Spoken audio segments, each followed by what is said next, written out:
My name is Aidan Goggins. I'm a pharmacist by background with a master's in nutritional medicine. I run a nutritional medicine clinic in London, and that's just the style that I use happens to have me working with quite a collection of athletes as well. I work with a number of professional soccer players that span across the globe, from like English Premiership to France, Belgium to China.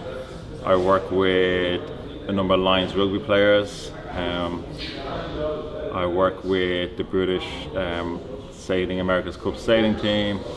I work with a few agencies as well, sport agencies and their individual athletes, and then fighters as well, like David Hay as well. When I started working with David initially, when we measured like his training sessions, the amount of muscle breakdown that he was creating through the force that he generates was the equivalent of what we call running an ultra marathon. The only people you see with them similar breakdown levels are ultramarathon runners. A rugby player would be 10 times less. An average individual would be 100 times less. So no wonder he wasn't adapting, he wasn't recovering to that extent through the current diet he was using. And it's that bit that I said earlier, we just needed to go into far more detail and see what his cells needed. So looking at these measures of stress on his body, looking at how everything is performing, the whole hormonal chain, the inflammatory measures, metabolic health, and comparing them to all his nutrients and bringing them all into balance.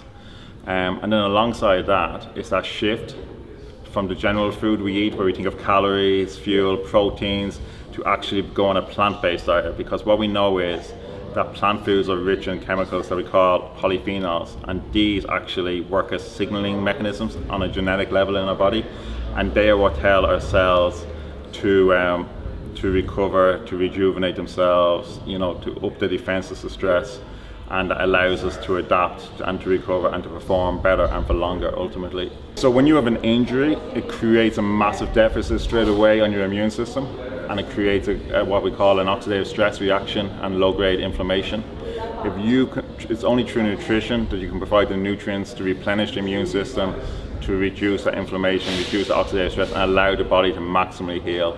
So what you're doing basically is giving the body what it needs to allow that healing to take place in the fastest time possible, and to recover at the same integrity that it was beforehand. So when you're back, whether it be fighting, playing football, etc., there's no loss of performance, there's been no compromise in your recovery. So if you have an injury, you've got a really tight recovery window of opportunity to maximize recovery ability, and that's when nutrition becomes really important. 15 years ago, it wasn't uncommon for people to be going to the pub before games, having pints before games, and that's professional footballers. There's some times are changing, and it's just not catching on quick enough. But in a few years' time, every elite footballer every elite athlete who has millions in the lines, and if they can extend their career and extend their playing performance, they'll be looking back and saying like it's just madness that they don't know what's going on under the hood of their bodies basically, and how could they be expected to perform and to eat what's right for them. You can't give this generic diet advice for an individual. Everyone has individual needs, and it's only when you put a huge stress, like a day in, day out, high performance demand, that we expose what a need that person has and the weaknesses and deficits it brings.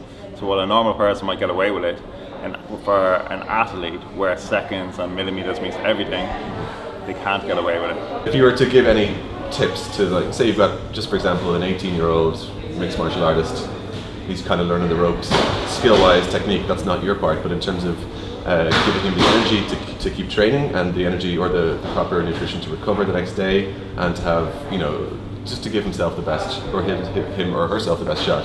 What were some broad general tips you could give to somebody that they could implement into their schedule? It's the same tips. It's just so much more important for them. So it really is about, if you want your body to function and perform the best that it can, it needs to be the healthiest that it can be as well. And at that age, usually we're not so aware of diet.